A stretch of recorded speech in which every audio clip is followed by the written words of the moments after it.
Thought Bubble Audio.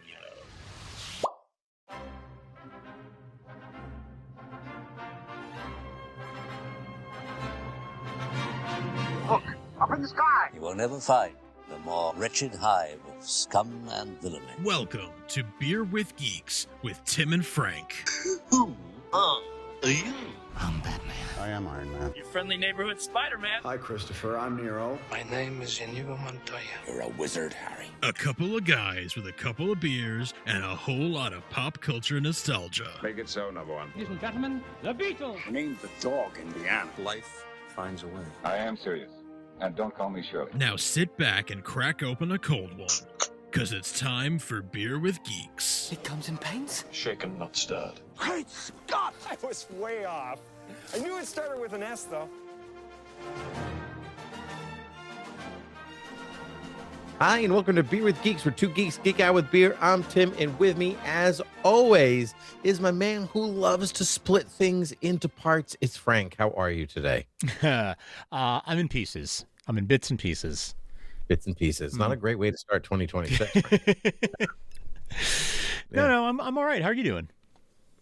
I'm fine. I'm living life. You know, I actually wrote 2026 on a paper for the first time today, and I almost died. Oh, you know, all right. that was Did you almost wither and turn to dust? Because exactly. Yeah. Because it's the future. It's the future. Yeah, it's officially the future. Yeah. I'm watching DS9. I'm watching Star Trek Deep Space Nine, and I'm in an episode right now, season 3, that takes place in 2024. And I'm like, they're in the future, and now it's even my past.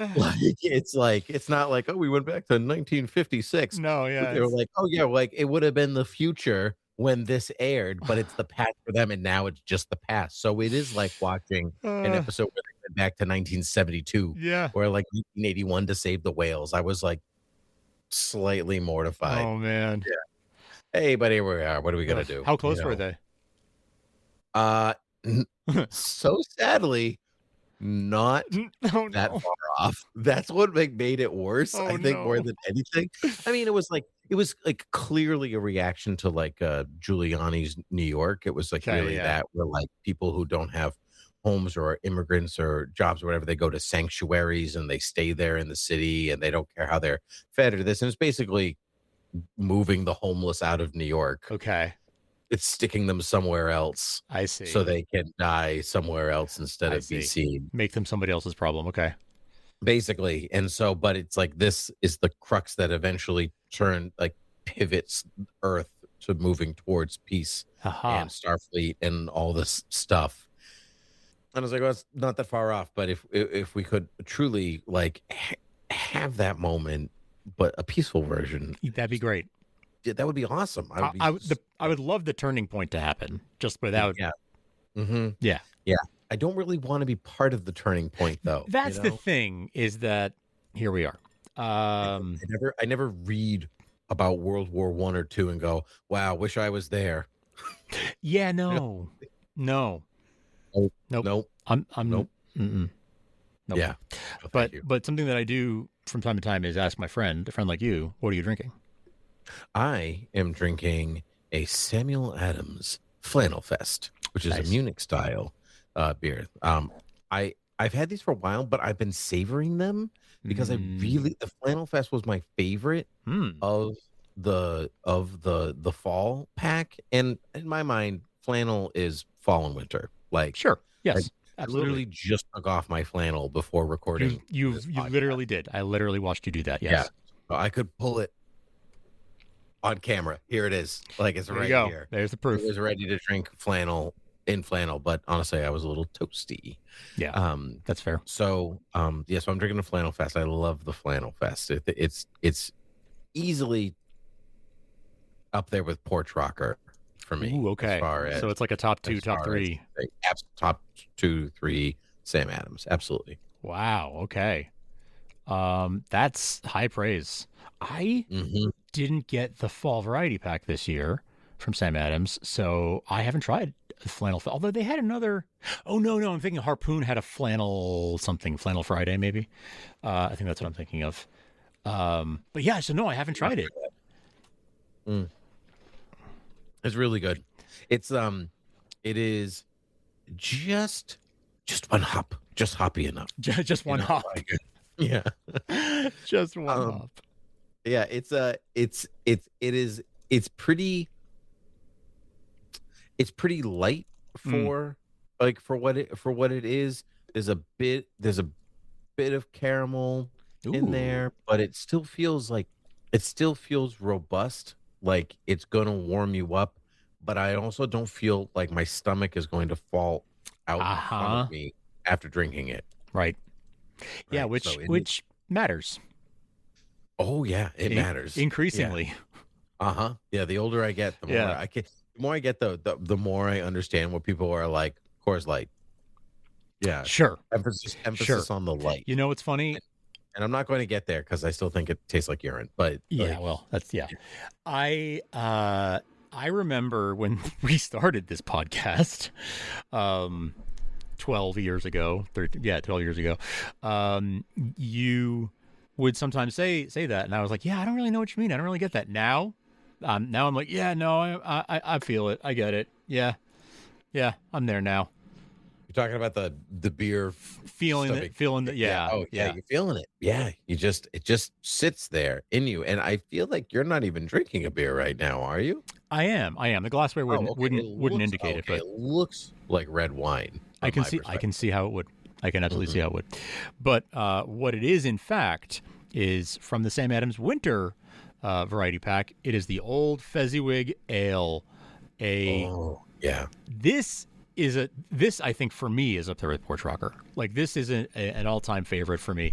I had only had it once in like 2017, maybe something like that. I could, if I really cared, I could look it up. But there was a big Sam Adams only beer festival near where I lived in Boston, and my friend Vin was in town, and so we went, and they had all these tables with like I think it was.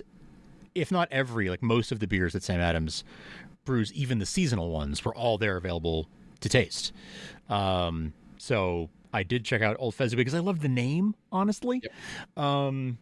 It's Old Fezziwig. A Christmas Carol. I loved it for that, but then I loved the beer itself. It is a spiced ale, and it is, it has definitely very malt forward, not very hoppy. It's got sort of a toffee flavor to it, and like a caramel. It's wonderful. And I'm drinking it out of a new glass that I got for my birthday from my wife and daughter. I got a set of these ugly sweater Star Wars glasses. Cool.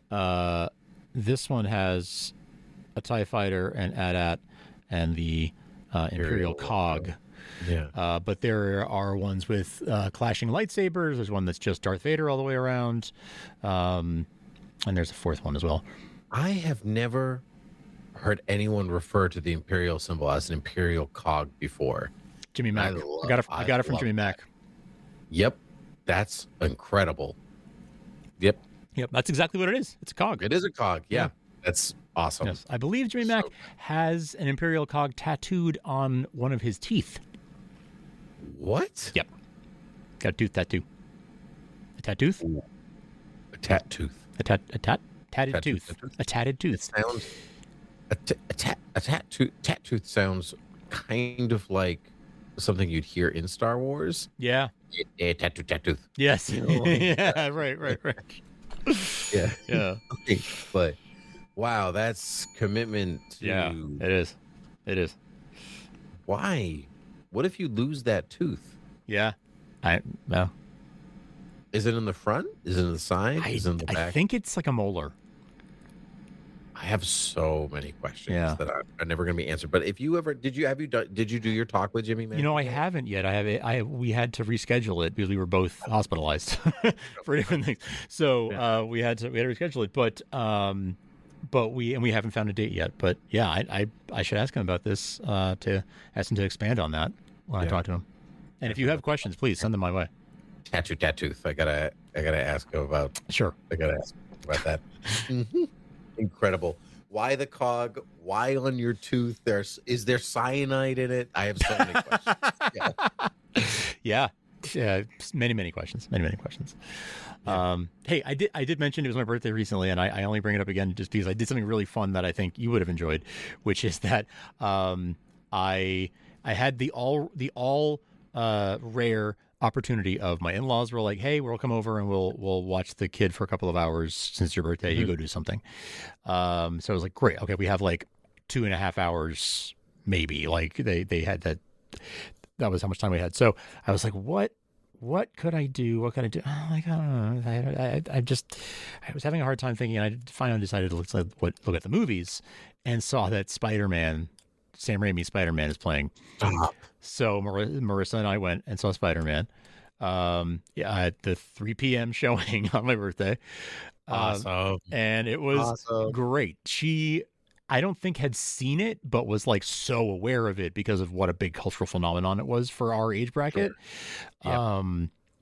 So she was like very plugged into it, but had not actually seen it. She's seen clips from it even, but yes, it was her first time like seeing it. Like she knew about the upside down kiss and all that kind of stuff. Sure. But she like loved J.K. Simmons, and because now she knows she's going in knowing who he is now, right? As opposed to this unknown actor. Maybe you knew he was exactly the yellow. Maybe you knew he's the yellow M&M. Right, right, exactly. Yeah. Yeah, Elizabeth Banks as Betty Brant, right? Like that too. Also before she was famous.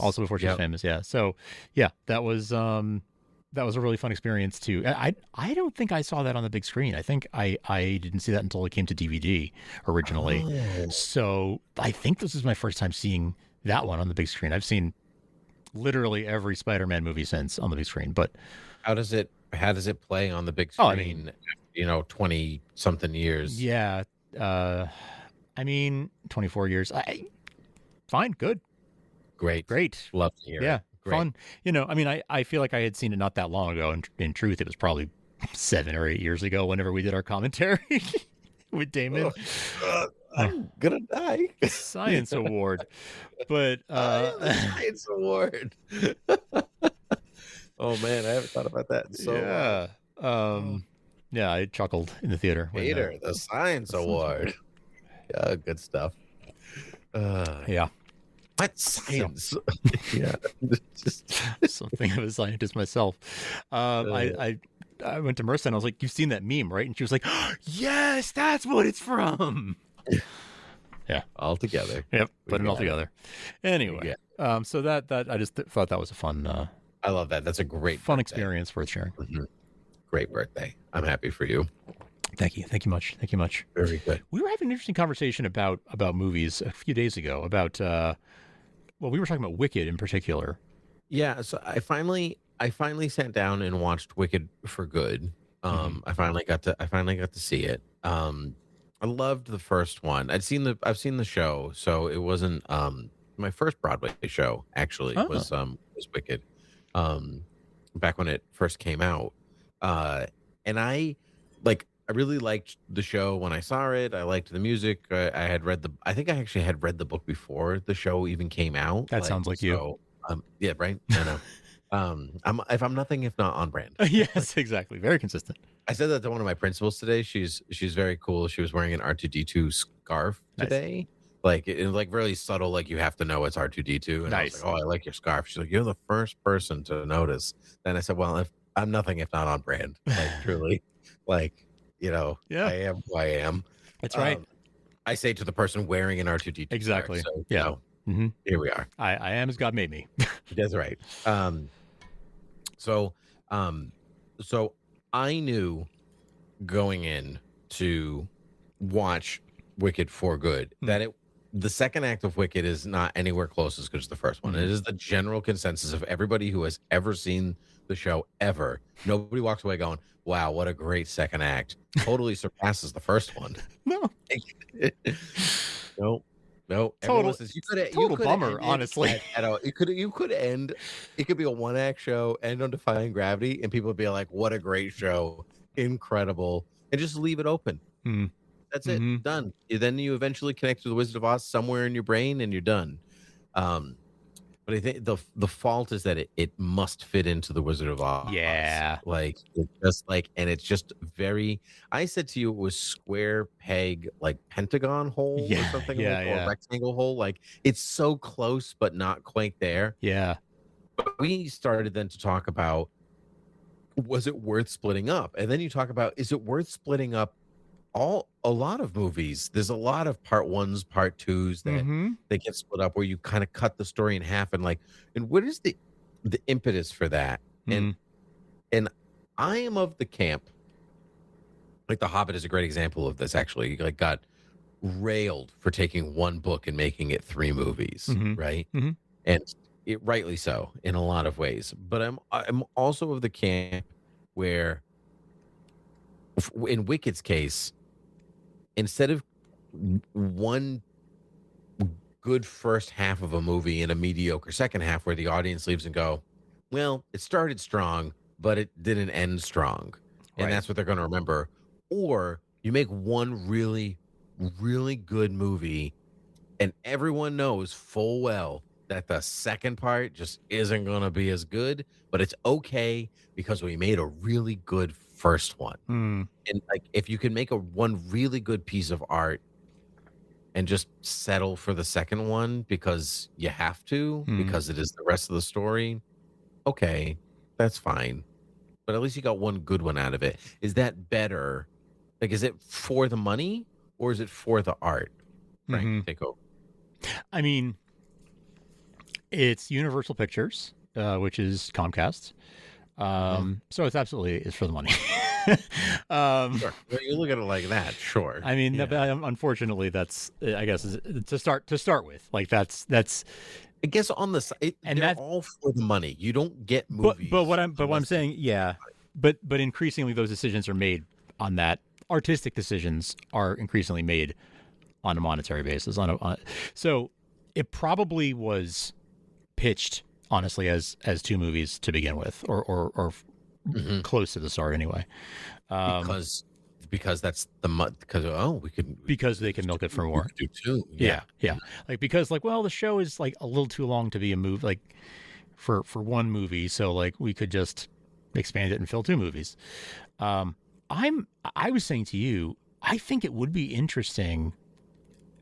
It would be interesting to make a one long movie.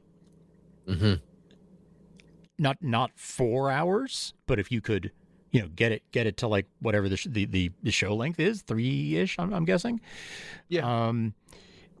Maybe even have a little intermission to be cute. Use the they've been using the Wizard of Oz font on all the title cards and things. Like use it there, and have it say intermission on there for 20 minutes or whatever, and let people go stretch their legs and just make a whole thing of it. Do a like Ben-Hur or any of those old Hollywood classic movies. Like, just, I guess, to lean into it. Point about money, that less show times means less money. I know. And that's why that wouldn't happen, right? But I'm saying, if it were me and if it were like for the artistic, if I'm making an artistic decision, that's probably the one I would have wanted to make. Is like, let's go full, like if we're doing like a 30s sort of experience here, let's just go all the way into it. Like, let's lean all the way into it, and really like have it be long, have it be there be an intermission, do the whole thing.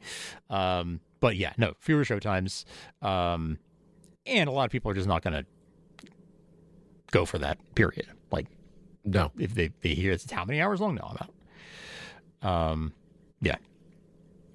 Yeah, I do find that with splitting into parts too, sometimes maybe Wicked is maybe not a great example of this, but like as far as like For Good is concerned, like it really requires you to know supplemental material. Okay, yeah, I actually did feel this way though about For Good, because I forgot some details from part 1 that maybe some that were essential, some that were not essential, but would have made the movie make a lot more sense to me. Which is part of why I feel like it needed to be one thing, right? Because like, remembering something I heard an hour ago versus remembering something I heard a year ago. Exactly, because the parts are almost like, when they're split into parts, they're almost made with the assumption that you're going to rewatch the first part. And I hate to break it to you, I'm probably not. No. There was a time in my life where I could and definitely would have but I'm so far past that point that I cannot do that. No. I barely got to see this one. Right. Never mind going back and seeing the first one again. Forget it. I know, right? Yeah, no, absolutely. Absolutely, yeah. So it's that makes it tough. And especially, I think I said this last year when we talked about the first one, but like I've never seen the show. I've heard the soundtrack, the cast album, but I've never seen the show, so I didn't really know the story. I didn't I didn't really know how it was going to end because I have never seen it. I thought Defying Gravity would be the end of Act 2. Like that just seemed like, right. But anyhow, it so there were things that I was confused about or had forgotten. Like, where'd the lion come from? Oh yeah, he was okay. There was a scene with a lion. Okay, yeah, I forgot about that. Yep. That kind of thing. So I don't know. I thought it was an okay movie, but I think it's a great example of like, did this need to be 2 parts? Now, when you look at it compared to something like The Hobbit, how do you feel like? What's the? Do you feel like what they did there was justified, like because of the denseness of the story there? Well, The Hobbit itself is not dense. It's not designed that way. It's designed as an oral story. Like it's like it's even written as if you were just telling it to your kids without reading it out loud. So it's like characters don't have names. Like the Elf King is just the Elf King. That's right. Like, yeah. You don't like it. However, like that's because it predates Lord of the Rings, predates the Silmarillion the publishing of the Silmarillion, and so like it's designed a certain way as a text. But when the films come first, when you already get Lord of the Rings and you're going to go back to that world, you expect that level of density, right?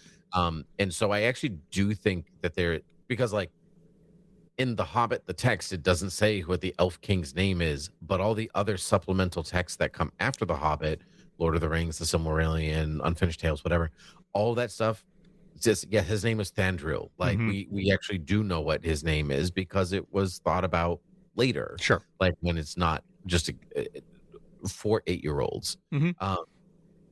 So I do think it was justified. It is also stretched. Yeah. Like it's justified and stretched. There's a lot of additional material like that works that I actually quite like, but it could have been 2.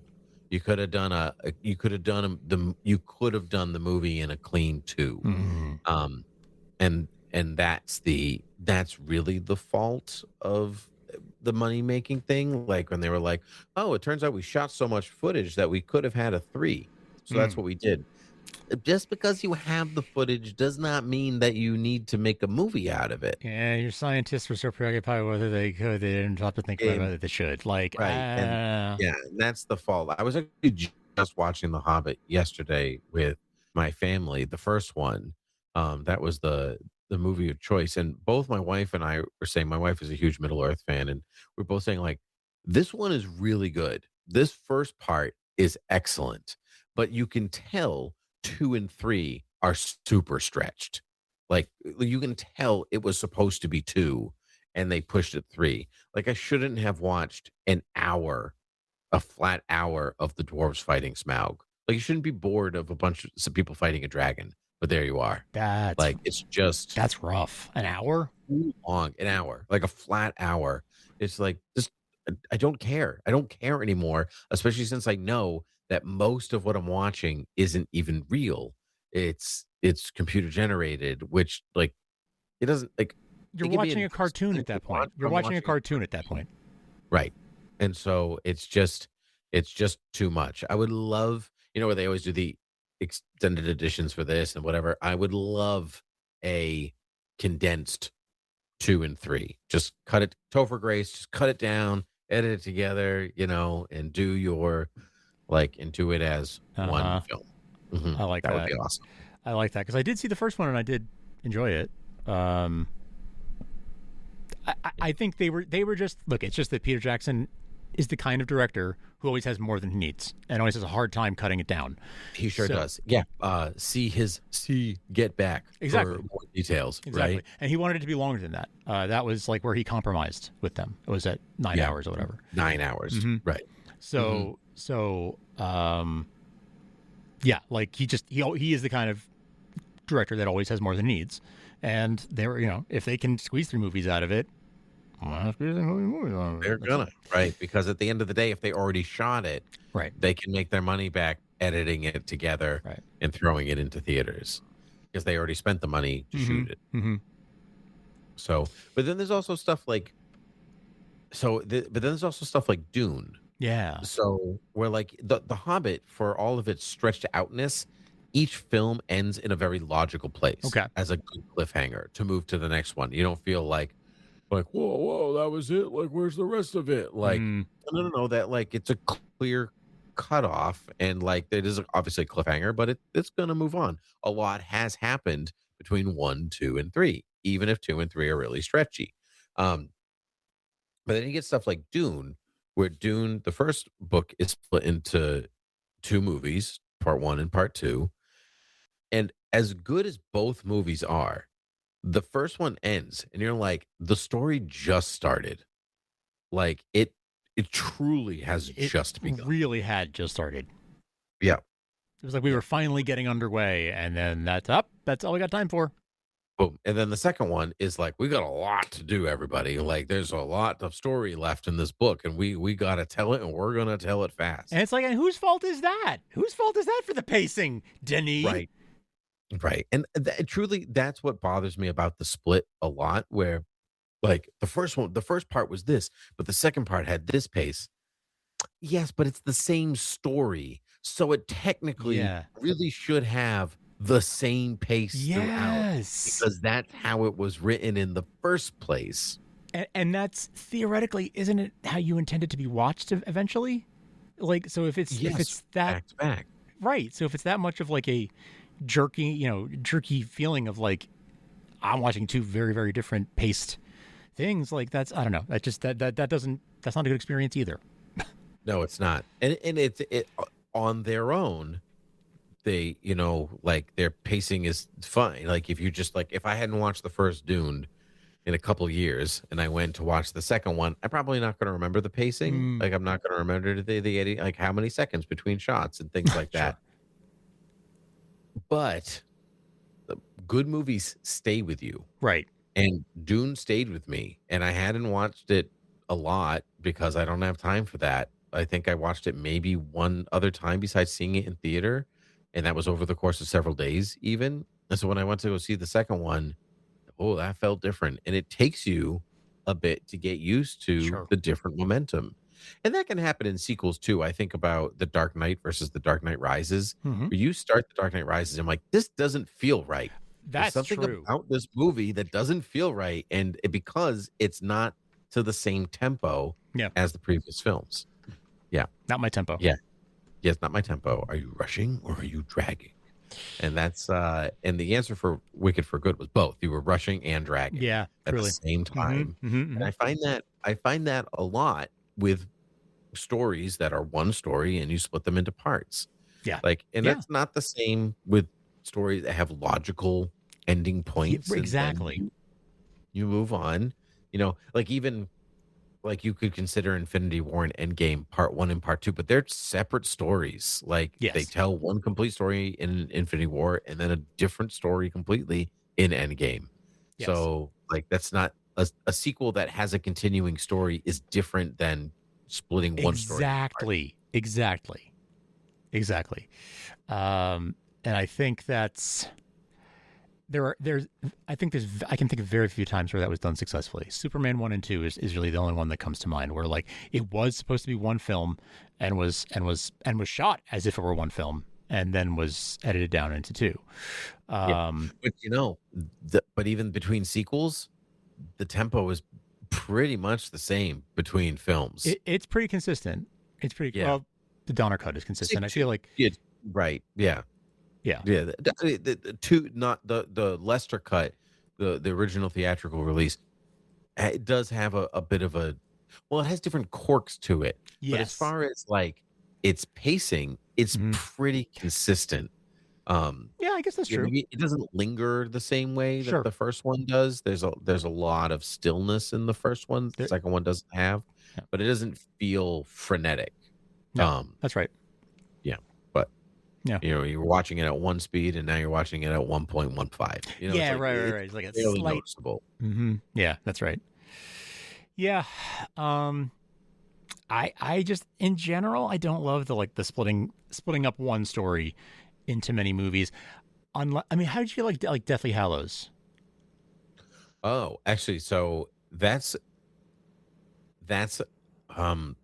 one that I would say kind of rests in the middle, where I think that part one is excellent and part two is kind of dull because all of the hard work that the first part was doing was done, and then the next part is like, and it's just basically a big battle, like, which can be exciting, of course, of course it can, but like you're almost out of character stuff by then, and there is character stuff. Yes, and so yes. I guess it's the quality of the story where it like the second and third act of Deathly Hallows is maybe a bit more intriguing in the book than the first one. So there's a slow build, but I don't know. It ended up the first one like is able to do things in the Harry Potter movies that really none of them did, which is quiet moments and character moments, because mostly it was like, we got to move to the next set piece and the next one and the next one and the next one.